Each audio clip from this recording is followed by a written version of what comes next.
dalam Lukas pasal yang ke-12 ayat yang ke-15 sampai ayat yang ke-21. Lukas pasal yang ke-12 ayat yang ke-15 sampai ayat yang ke-21. Saya akan baca untuk kita semua. Demikian firman Tuhan, perikopnya adalah orang kaya yang bodoh. Katanya lagi kepada mereka, berjaga-jagalah dan waspadalah terhadap segala ketamakan, sebab walaupun seorang berlimpah-limpah hartanya, hidupnya tidaklah tergantung daripada kekayaannya itu. Kemudian ia mengatakan kepada mereka suatu perumpamaan, katanya, ada seorang kaya, tanahnya berlimpah-limpah hasilnya. Ia bertanya dalam hatinya, apakah yang harus aku perbuat? Sebab aku tidak mempunyai tempat di mana aku dapat menyimpan hasil tanahku. Lalu katanya, inilah yang akan aku perbuat. Aku akan merombak lumbung-lumbungku, dan aku akan mendirikan yang lebih besar, dan aku akan menyimpan di dalamnya segala gandum dan barang-barangku. Sesudah itu aku akan berkata kepada jiwaku, jiwaku, ada padamu banyak barang, tertimbun untuk bertahun-tahun lamanya. Beristirahatlah, makanlah, minumlah, dan bersenang-senanglah. Tetapi firman Allah kepadanya, hai engkau orang bodoh, pada malam ini juga jiwamu akan diambil daripadamu, dan apa yang telah kau sediakan, untuk siapakah itu nanti? Demikianlah jadinya dengan orang yang mengumpulkan harta bagi dirinya sendiri, jikalau ia tidak kaya di hadapan hal Allah. Amin. Ada dua hal agar supaya kita terbebas dari keserakahan. Yang pertama, kita mempunyai prinsip itu adalah harta bukanlah segalanya. Amin. Kita lihat di ayat yang ke-15.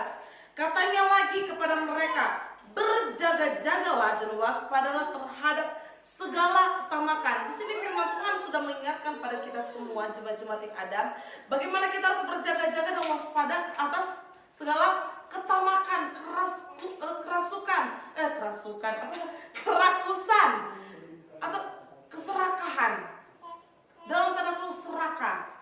Di sini firman Tuhan mengatakan bahwa kita harus waspada. Amin. Karena akar dari segala akar dari segala dosa yaitu uang. Sebagai manusia, dalam kehidupan manusia, kalau misalnya berbicara dengan uang itu, berbicara tentang uang itu benar-benar kalau misalnya kita lebih mementingkan hal itu akan bisa menjadikan kehidupan kita untuk merugikan diri orang lain, benar? Ya, merugikan diri orang lain dan untuk menguntungkan kita sendiri, ya. Tapi di sini firman Tuhan mengatakan bagaimana kita harus berjaga-jaga dan waspada terhadap segala ketamakan, sebab walaupun seorang berlimpah-limpah hartanya, hidupnya tidaklah tergantung daripada kekayaannya itu. Artinya walaupun kita mempunyai kehidupan yang banyak uang, harta berlimpah-limpah, di sini firman Tuhan mengatakan kehidupan kita tidaklah tergantung dari kekayaan tersebut, tetapi kehidupan kita tergantung daripada Tuhan sendiri. Amin. Walaupun kita kaya, terus kita melupakan Tuhan, kita tetap aja dianggap miskin di hadapan Tuhan. Amin. Tidak kaya, karena kaya itu hanya pandangan daripada orang duniawi saja. Tapi kalau misalnya dalam kehidupan kita udah serakah dan tidak mau merubah kehidupan pribadi kita untuk menyenangkan hati Tuhan, di sini firman Tuhan mengatakan bagaimana kita harus berjaga-jaga, dan akar segala daripada itu ialah uang. Uang bukanlah segalanya. Amin. Dan yang kedua, ukuran sukses kita itu harus berbeda di mata dunia. Amin. Ukuran sukses kita di mata Tuhan harus berbeda dengan dunia. Kita lihat di ayat yang ke-21. Demikianlah jadinya dengan orang yang mengumpulkan harta bagi dirinya sendiri, jikalau ia tidak kaya di hadapan Allah. Orang kaya di mata dunia dianggap sukses. Dia mempunyai kekayaan ini udah kaya banget nih. Tetapi pikiran dia mau lagi untuk mengumpulkan lumbung itu lagi. Untuk apa? Dirinya sendiri. Untuk kekayaan dirinya sendiri. Itu firman Tuhan mengatakan itu namanya serakah, tamak, gitu ya.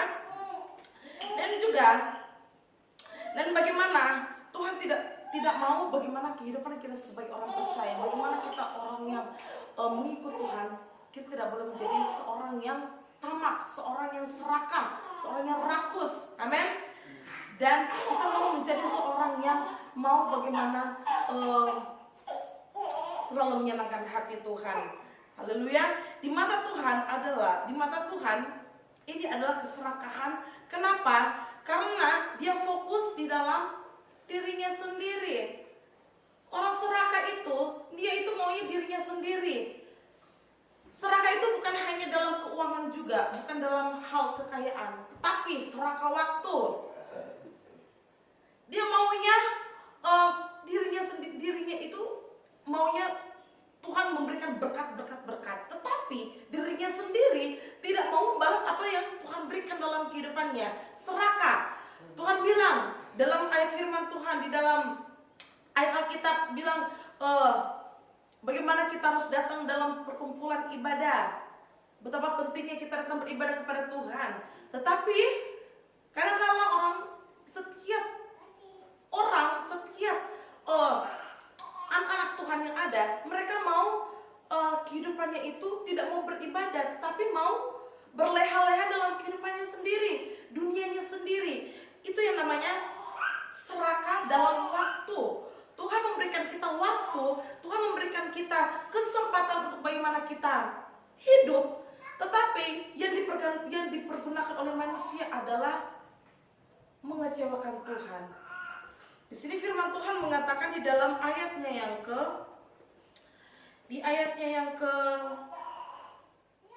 Nah, kita lihat di dalam ayat yang ke-20, tetapi firman Allah kepadanya, hai engkau orang bodoh, pada malam ini juga jiwamu akan diambil daripadamu, dan apa yang telah kau sediakan untuk siapakah itu nanti? Nah, jangan kita menjadi orang yang sia-sia. Amin. Jangan menjadi sia-sia. Karena di sini Tuhan sudah memberikan kita kesempatan bagaimana kita menjadi orang yang sehat, mendapatkan berkat-berkat daripada Tuhan, berkat kesehatan, kekuatan daripada Tuhan. Itu adalah bonus. Amin. Bonus daripada Tuhan yang luar biasa. Dalam ayat firman Tuhan di ayat 20 katakan, hai engkau orang bodoh. Ini untuk orang yang serakah ya. Pada malam ini juga jiwamu akan diambil. Artinya kehidupan orang serakah ini bukan tergantung daripada kekayaan tersebut. Walaupun dia kaya, tetap saja umurnya dia ada di dalam tangan Tuhan. Amin.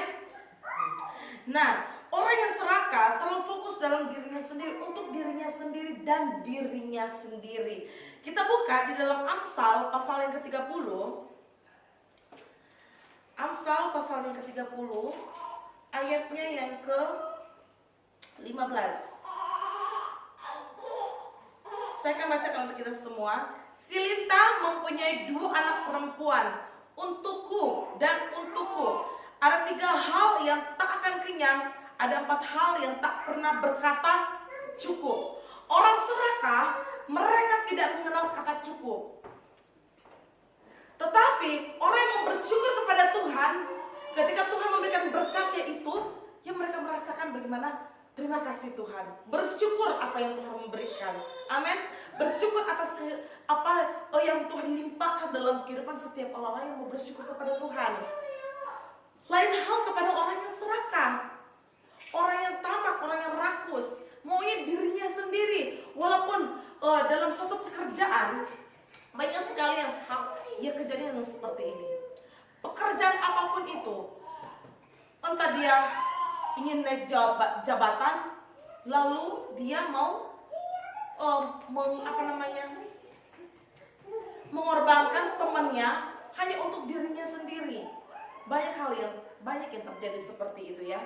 Tapi di sini saya kena percaya setiap kita jemaat-jemaat Tuhan yang ada, bagaimana kita mau bagaimana tetap menjadi apa yang seperti Tuhan mau dalam kehidupan kita. Bagaimana kita mau tetap cukup, merasakan yang Tuhan berikan dalam kehidupan kita, yaitu cukup. Amin.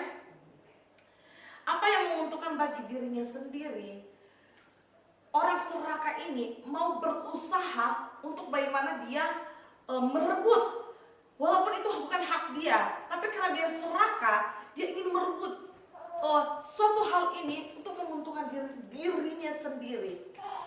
Orang serakah tidak ada kata cukup. Amin.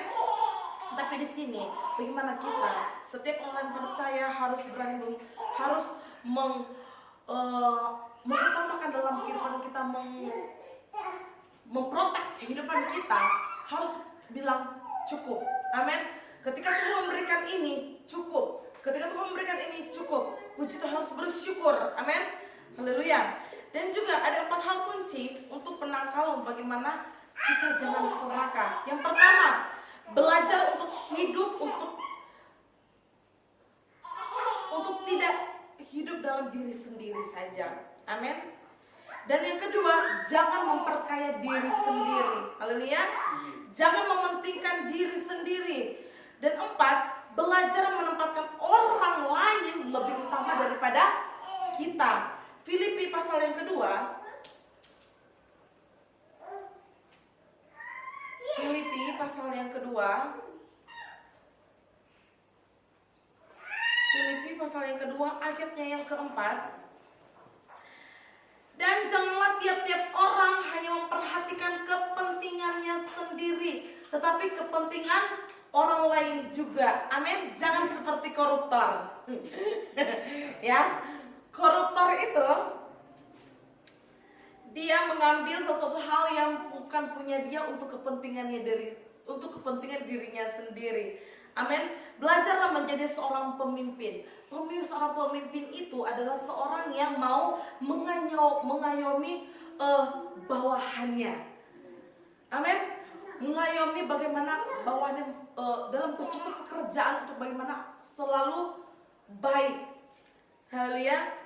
Pemimpin yang baik, seorang pemimpin yang baik, seorang pemimpin yang bijak bisa mengatur kehidupan dirinya sendiri untuk tidak menjadi seorang yang tamak. Amin. Kita buka di dalam Yakobus pasal yang ketiga.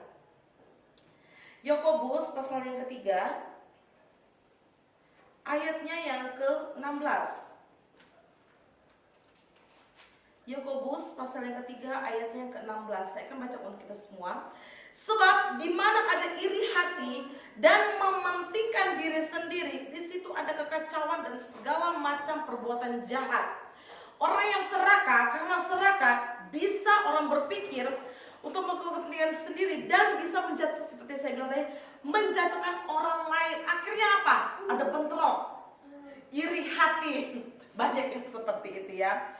Nah, agar supaya kita tidak seperti ini, kemurahan hati harus dalam kehidupan kita. Amin. Kemurahan hati seperti waktu kapan ya saya khotbah ya, tentang kerendahan hati ya, 2 minggu lalu kali ya. Bagaimana kita harus menjadi seorang yang rendah hati, betapa pentingnya itu. Amin. Menjaga hati kita, membuat kehidupan kita itu menjadi berkat bagi orang lain. Amin. Dalam firman Tuhan katakan dalam Matius bahwa kita ini bukan jadi, kita ini adalah garam dan terang dunia. Amin. Bukan adalah jadilah garam, bukan ya, seperti waktu Kak Indah di Galfrayut, bahwa kita ini adalah garam dan terang dunia. Amin. Kitalah yang harus bagaimana menjadi sosok yang berguna di sekeliling kita, berdampak dalam kehidupan lingkungan kita. Amin. Walaupun dalam kehidupan kita mempunyai setiap proses masing-masing, tetapi yang percaya setiap proses itu dalam kita mengenalkan Tuhan, kita akan naik level. Amin. Proses step by step. Ingat dalam kehidupan Yusuf, ya, jatuh bangun dalam kehidupannya dia masuk penjara, dimasukkan dalam pergi ya, dalam sumur. Para Manado. Dalam sumur. Terus dimasukkan dalam mana? Penjara. Akhirnya apa? Dia menjadi orang nomor 2 di Mesir. Ya, itu karena kerendahan hati dalam kehidupan Yusuf yang ada. Haleluya. Dalam kehidupannya, dalam kehidupan seorang Yusuf, bisa saja dia menuntut saudara-saudaranya ini, betul nggak? Karena sudah merugikan dirinya sendiri. Karena apa? Karena iri hati. Ya. Nah, bagaimana kita harus menaruh dalam pikiran kita, hati kita, untuk kita tetap terus menjadi pemimpin dalam diri kita sendiri, untuk menjadi seorang yang murah hati, menjadi seorang yang rendah hati. Dan juga taruh dalam kehidupan kita dengan kata cukup. Ayat terakhir kita buka dalam Ibrani pasal yang ke-13. Ibrani pasal yang ke-13.